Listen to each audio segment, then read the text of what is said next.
Ayan mga kababayan, bale ito nakikita niyo ba? Yung mga nagpapakalat ng fake news, mga DDSH po yan.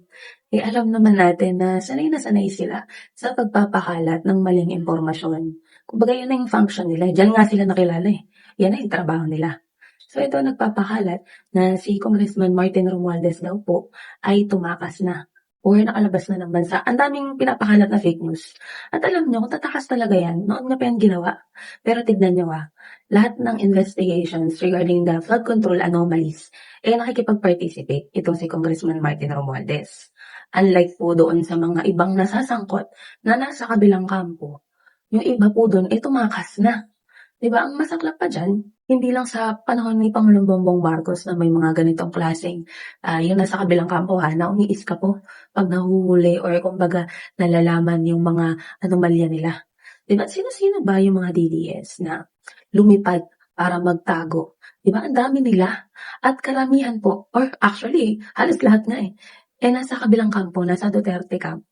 So ito ito na naman yung twisted narrative nila na ipapakalat nila na itong si Congressman Martin Romualdez yung kumbaga tatakas. Pero ang totoo, sa kampo talaga nila yun. Kasi gawain nila yun tumatakbo, nagtatago, mga duwag mga walang balls na hindi kayang kumarap. Ito si Congressman Martin. Ito lahat ng investigations, pinapatawag siya.